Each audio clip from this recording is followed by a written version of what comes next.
Hi viewers, welcome to our channel. Present మనతో పాటు దాము బాలాజీ గారు సీనియర్ జర్నలిస్ట్ ఉన్నారు. వారితో ఒకసారి మాట్లాడదాం. సార్ నమస్కారం. సార్ ప్రముఖ మ్యూజిక్ డైరెక్టర్ ఏఆర్ రెహమాన్ గారు రీసెంట్ ఒక ఇంటర్వ్యూలో బాలీవుడ్ పైన కొన్ని కామెంట్స్ చేయడం జరిగింది సార్. అది ఇప్పుడు తీవ్రమైన వివాదాస్పదంగా మారిపోయాయి. దీనిపైన బాలీవుడ్ నుంచి కొంతమంది ఆయన విమర్శిస్తున్నారు, హిందూ సంఘాలు విమర్శిస్తున్నాయి.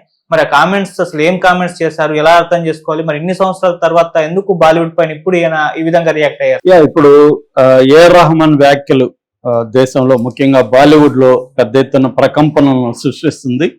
ఆయన వ్యాఖ్యలతో ఇటు పొలిటీషియన్స్, ఇటు సినిమా వాళ్ళు, తర్వాత సోషల్ మీడియా పెద్ద ఎత్తున స్పందిస్తున్నారు.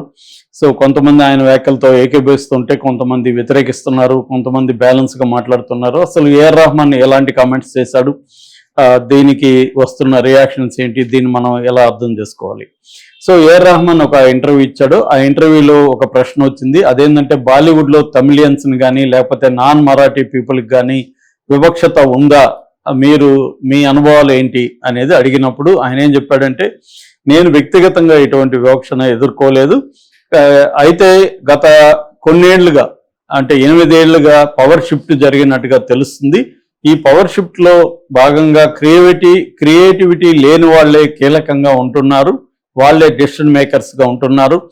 అందువల్ల నాకు ఎదురుగా ఎటువంటి ఇబ్బంది ఎదురుగాలేదు, కానీ మతపరమైన అంశం కూడా ఒక కారణం అనుకుంటున్నాను. నేను ముస్లిం కావడం కూడా ఒక కారణం అనుకుంటున్నాను. అది నాకు డైరెక్ట్ గా ఎదురుగాలేదు, కానీ గుసగుసలు అయితే వెనక నుంచి వినిపిస్తున్నాయి. అయితే నేను పని కోసం వెతికే టైప్ కాదు, పనే నన్ను వెతుక్కుంటా రావాలి. మనం సిన్సియర్గా ఉన్నప్పుడు పనే మనల్ని వెతుక్కుంటా వస్తుందని నేను నమ్ముతాను అనేది ఆయన చెప్పాడు. అంటే క్లియర్గా ఆయన ఉద్దేశం ఏంటంటే, తాను ముస్లిం కాబట్టి వివక్ష ఉంది, అందుకే నాకు రావాల్సినంత ఛాన్సులు రావట్లేదు 8 ఏళ్లుగా అనేది ఆయన ఒక అంటే బాధపడుతున్నట్టుగాను, ఆ బాధకు కారణం నేను ముస్లిం కావడం వల్లేనే అనేది ఆయన అనుకుంటున్నట్టుగా, అది కూడా ఒక అంశం, అదే కారణం అని చెప్పట్లేదు, అది కూడా కారణం అయిండొచ్చు అనేది ఆయన చెప్పినట్టుగా అర్థమవుతుంది. సో అసలు ఈయన ముస్లిమా, కన్వర్టెడ్ ముస్లిమా అనేది చూసినప్పుడు నిజానికి అసలు పేరు ఏఎస్ దిలీప్ కుమార్ రాజగోపాల. ఆయన అసలు పేరు. వాళ్ళ నాన్న ఆర్కే శేఖర్, ఆయన music director plus music conductor, Malayalam సినిమాలకి ఎక్కువ చేశాడు. వాళ్ళ అమ్మ కస్తూరి. ఈయన 67లో పుట్టాడు ఏఆర్ రెహమాన్, ఇప్పుడు 59 ఏళ్ళు.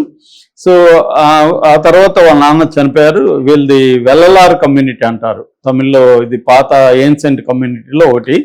సో తర్వాత వాళ్ళ నాన్న చనిపోయిన తర్వాత 1984లో వాళ్ళ చెల్లెలకి హెల్త్ బాగాలేదు. ఆ టైంలో రెహమాన్ని వాళ్ళ తల్లిని కాద్రీ తరికా అని అక్కడికి తీసుకెళ్లి పరిచయం చేశారు. వాళ్ళ ప్రేయర్స్తో వాళ్ళ చెల్లి బాగైంది. దాంతో వాళ్ళు మొక్కున్నారు, మాకు కానీ బాగైతే మేము ఇస్లాంలో జాయిన్ అవుతామని. అలా బాగైపోయింది. దాంతో వాళ్ళ ఫ్యామిలీ మొత్తం ఇస్లాం మతాన్ని కన్వర్ట్ అయ్యారు, ఇస్లాంలోకి కన్వర్ట్ అయ్యారు. అప్పటికి ఈయన వయసు 23 ఏళ్ళు, 89లో కన్వర్ట్ అయ్యారు అనమాట. కన్వర్ట్ అయినప్పుడు ఒక అస్ట్రాలజరు ఆయన పేరు మార్చుకోవాలి కదా, తల్లి ఏమో కస్తూరి కదా, కరీమా అని మార్చుకుంది. ఈయన ఏం పేరు పెట్టుకోవాలి, ఈయన పేరేమో దిలీప్ కుమార్ అని ఉంది, ఏం పేరు పెట్టుకోవాలనుకున్నప్పుడు 2 పేర్లు ఒక అస్ట్రాలజర్ సూచించాడు. ఒకటి అబ్దుల్ రహీం, అబ్దుల్ రహమాన్ అనే 2 పేర్లు సూచిస్తే ఈయన అబ్దుల్ రహమాన్ అని పెట్టుకున్నాడు. ఆ తర్వాత తల్లి దాన్ని అల్లా రకా రహమాన్ గా మార్చింది. అందుకని ఏఆర్ రెహమాన్ అంటే అర్థం అల్లా రకా రహమాన్ అయిపోయినాడు అనమాట. దిలీప్ కుమార్ రహమాన్ గా మారిపోయాడు. అదేంటి, తన చెల్లెల హెల్త్ కోసం అలా కన్వర్ట్ అయ్యాడు. అప్పటి నుంచి కూడా ఆయన ఒక ట్రెడిషనల్ ముస్లిం ఎలా ఉంటారో అలాగే ఆయన ఫాలో అవుతున్నాడు. అలాగే ముస్లిం అమ్మాయిని కూడా సైరాబాను ఆయన పెళ్లి చేసుకున్నాడు. అయితే సైరాబాను ఆయన 2024 విడిపోయారు, అప్పుడు అది కూడా వైరల్ అయింది. సో అయితే ఇప్పుడు ఆయన కన్వర్ట్ అయినా కూడా ఆయన ముస్లిం కిందకే లెక్క కాబట్టి ఆయన ముస్లింగా ఆయన మీద వివక్ష ఉందా అనేది ఇప్పుడు చర్చకు మొదలైంది. అసలు బాలీవుడ్లో ముస్లిం వివక్ష ఎంత ఉంది ఎంత లేదనేది ఇప్పుడు చర్చ మొదలైంది. దీన్ని ఆల్రెడీ శోభా డే లాంటి వాళ్ళు నాన్ ముస్లిమ్స్ కూడా ఖండిస్తున్నారు. ముస్లిం ఎథీస్ట్ ఇంటలెక్చువల్ అంటే ముస్లిం మతాన్ని ఫాలో గాని ముస్లిం జావేద్ అఖ్తర్, ఆయన ముస్లిం ఏ మత ఛాందస్వాదానికన్నా ఆయన వ్యతిరేకి, అట్లాగే ఆయన హేతువాది. ఆయన దీంట్లో ఎంటర్ అయ్యాడు. ఆయన అసలు ముస్లిం వివక్షత క్లెయిమ్ లేదు ఇండస్ట్రీలో, బాలీవుడ్లో. మరి ఆయన రెహమాన్ వ్యాఖ్యలను ఏమన్నా తప్పుగా అర్థం చేసుకున్నామా, ఆయన ఏ కాంటెక్స్లో మాట్లాడాడని నాకు తెలియదు, కానీ ఆయన అంటే అందరికీ గౌరవం ఉంది. ఆయనకి ఛాన్సులు రాకపోవడానికి కారణం ఏంటంటే ఆయన ఇంటర్నేషనల్గా బిజీ అయిపోయాడు. ఆస్కార్ వచ్చిన తర్వాత ఇంటర్నేషనల్గా ఆయన మ్యూజిక్ కండక్ట్ చేయడం అవన్నీ ఇంటర్నేషనల్ ప్రాజెక్ట్లో బిజీగా ఉన్నాడుగా అని ఆయన్ని పెద్దగా పట్టించుకోలేదు. కానీ ఆయనకి ఇంపార్టెన్స్ ఇవ్వకపోవడం ఏం లేదు. ఆయన ముస్లిం కాబట్టి వివక్షత ఏమీ లేదనేది జావేద్ అఖ్తర్ చెప్పాడు. అట్లాగే కంగనా రనౌత్ అయితే ఆమె రివర్స్లో కొట్టింది. నువ్వు నన్ను వివక్షత చూపించలేదా, నా ప్రాజెక్ట్కి నువ్వు ఫోన్ కూడా తీయలేదు, నేను ఫోన్ చేస్తే ఎమర్జెన్సీ సినిమాకి, ఇప్పుడు వచ్చి నువ్వు వివక్ష అంటున్నావు, నువ్వు అడిగినప్పుడు మా సినిమాలకు చేయవు, నువ్వు ఇప్పుడు వచ్చి అంటున్నావు అని ఆమె రివర్స్లో మాట్లాడింది. అలాగే రకరకాల అభిప్రాయాలు వస్తున్నాయి. అట్లాగే ఈయన చావా సినిమాకి మ్యూజిక్ చేశాడు. దాని మీద కూడా ఈయన కామెంట్ చేశాడు. అదేంటంటే చావా సినిమా కొంత డివిజివ్ అనేవాడు, అంటే విభజించి పాలిటిక్స్లో ఉంది ఆ సినిమా, అయినా కూడా నేను చేశానని చెప్పాడు. ఇప్పుడు మరి అలాంటప్పుడు అది ముస్లింలకు వ్యతిరేకమైన సినిమాగా విమర్శలు వచ్చాయి చావా. అలాంటప్పుడు దానికి ఎందుకు ఈయన మ్యూజిక్ చేశాడు, కేవలం డబ్బుల కోసమే చేశాడా, లేకపోతే ప్రిన్సిపల్స్ లేవా ఈయనకి అని కూడా విమర్శలు వస్తున్నాయి. సో ఇదేంటంటే ఆయనకి ఛాన్సులు ఇవ్వలేదని ఒక బాధ, ఆక్రోశం కనబడుతుంది. అది ఒక దశలో ఏంటంటే, ఒక దశలో ఆయన ఏలాడు ఇండియన్ మ్యూజిక్ సీన్ని, ఆయన ఏలినట్టుగా ఇంకెవరూ వెళ్ళలేదు. ఒకే ఒక పేరు మొత్తం ఇండియాలో కమర్షియల్ లేదా పాపులర్ సినిమాల్లో అందరికీ తెలిసిన పేరు మ్యూజిక్ డైరెక్టర్గా ఏఆర్ రెహమాన్. అంటే తెలియని వాళ్ళు ఎవరు, చిన్నపిల్లల నుంచి ముసలి వరకు అందరికీ తెలుసు. నిజానికి ఒకప్పుడు ఆ ప్లేస్లో ఇళయరాజా ఉన్నాడు, కానీ ఇళయరాజా నార్త్లో ఆ స్థాయిలో ఇంపాక్ట్ చూపించలేకపోయాడు. ఇళయరాజా ఏంటంటే లోకలైజ్డ్ మ్యూజిక్ సిస్టమ్ ఉంటుంది ఆయనది, కానీ ఇతను ఏంటంటే ఫ్యూజన్ మ్యూజిక్లోకి వెళ్ళాడు. ఇంటర్నేషనల్ మ్యూజిక్ని ఇండియన్ మ్యూజిక్ని ఫ్యూజన్ చేయడంలో రెహమాన్ సక్సెస్ అయ్యాడు.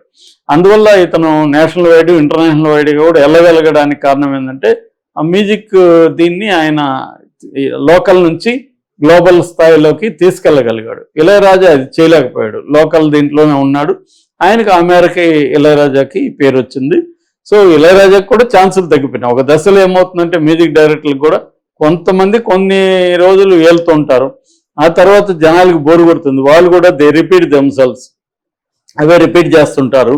రిపీట్ చేసినప్పుడు కొత్త బ్లడ్ వస్తుంది. ఇప్పుడు ఇక్కడ అయినా అంతే, మనకి ఒకప్పుడు ఉన్న మ్యూజిక్ డైరెక్టర్లు ఇవాళ లేరు. మణిశర్మ లాంటి వాళ్ళు ఏమయ్యారు, ఇవాళ లేరు.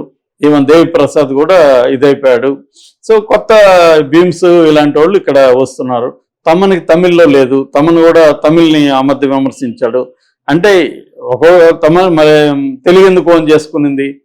కాబట్టి ఇదంతా ఏంటంటే ఈయన బాధని ఎక్స్ప్రెస్ చేయడానికి ముస్లిం తీసుకొస్తున్నాడు.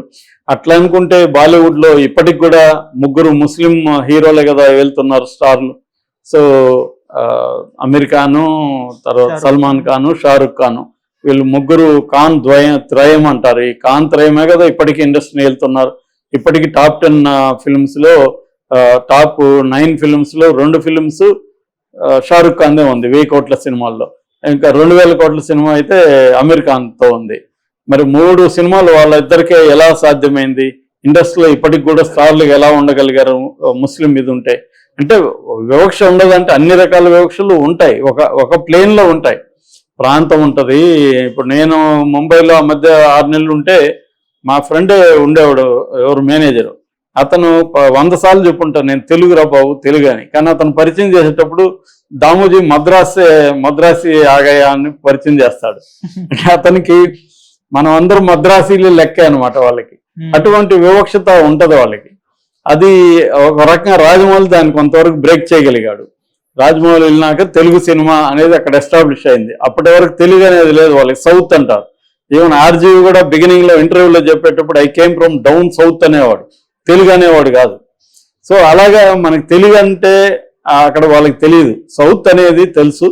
సౌత్ లోకి వేసేస్తారు మొత్తం అన్ని, మలయాళం అయినా తమిళ అయినా సౌత్లో వేసేది. సో అదొక రకమైన వివక్షే. కానీ దాన్ని బ్రేక్ చేయగలిగాడు రాజమౌళి. దెబ్బకి ఇప్పుడు మొత్తం ఇండస్ట్రీ తెలుగు అంటే ఏంటి, కన్నడ, కేజీఎఫ్కి కన్నడ అర్థమైంది వాళ్ళకి. సో ఇప్పుడు వాళ్ళకి వివిధ భాషలు వాళ్ళు చెప్తున్నారు. అట్లాగే ముస్లిం మీద కూడా లేదా అంటే ఖచ్చితంగా ఉంటుంది. కొన్ని ఇప్పుడు హిందూ మతం పట్ల ఎక్కువ అభిమానం ఉండేవాళ్ళు ఫస్ట్ ప్రిఫరెన్స్ హిందువుల్లో ఎవరున్నారు, అది కానప్పుడు చూద్దాంలే అనుకోవచ్చు టాలెంట్. సో ఇవన్నీ వివక్షల్ని దాటుకొని వెళ్ళగలిగిన వాళ్ళే నిలబడతారు ఎప్పుడైనా. అది రెహమాన్ సాధించేశాడు ఆల్రెడీ. ఆయన అన్ని రకాల వివక్షల్ని దాటి వెళ్ళిపోయాడు. ఆయన మీద ఏ రకమైన వివక్ష పనిచేయలేదు. ఆయన టాలెంట్ ఇంటర్నేషనల్ స్థాయికి వెళ్ళిపోయింది. కానీ ఇప్పుడు ఆయనకి ఛాన్సులు రాకపోవడానికి కరెక్ట్గా ఆయన కారణాలను అన్వేషించకుండా ఇది ఉండొచ్చు, అసలే లేదని కాదు, కానీ దీనివల్ల ఆయన చావాలు ఎందుకు ఇచ్చారు, మరి చావాలో యాంటీ ముస్లిం పిల్లమని అంటున్నాం, మరి ఒక ముస్లిం మ్యూజిక్ డైరెక్టర్ని ఎందుకు పిలిచారు? కాబట్టి ఇక్కడ ఆయన మరి ఫ్రస్ట్రేషన్లో చెప్పుండొచ్చు, కానీ అది వాస్తవం అయితే కాదు. ఖచ్చితంగా టాలెంట్ ఉన్నవాడికి ఇవేవి ఆంక్షలు వివక్ష అనేది పనిచేయదు.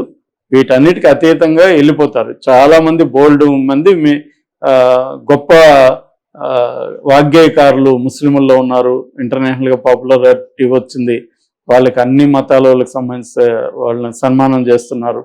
కాబట్టి ఒక దశ వరకు అసలే ఉండదని చెప్పలేము. ప్రతి దగ్గర ప్రతి రకమైన కులం ఉంటుంది, మతం ఉంటుంది, జెండర్ ఉంటుంది, ప్రాంతం ఉంటుంది, ఇవన్నీ పనిచేస్తాయి. కానీ వాటిని అధిగమించి ఒకసారి వెళ్ళిపోయినాక ఇంకా వాళ్ళకి అవేవి పనిచేయవు. అలాంటి కేటగిరీనే రెహమాన్ కూడా. కానీ ఆయనకి ఈ మధ్యకాలంలో తను అనుకున్న ఛాన్సులు రాకపోవడం, అంటే ఛాన్సులు వచ్చినప్పుడు ఆయన నిరూపించుకోవట్లేదు. ఆయన మ్యూజిక్ ఏం పెద్దగా ఎఫెక్ట్ రావట్లేదు ఈ మధ్యకాలంలో. అందువల్ల మళ్ళీ ఎందుకు పెడతారు ఆయన్ని? ఇప్పుడు ఇళయరాజాకి కూడా అప్పుడప్పుడు ఇస్తున్నారు, ఆయన సరిగ్గా ప్రూవ్ చేసుకోలేదు అనుకో, ఇంకొకటి ఎందుకు పిలుస్తాడు? మొన్న ఇస్తే అది బాగాలేదు కదా, మళ్ళీ ఎందుకు మనం పోవడం అనుకుంటారు కదా.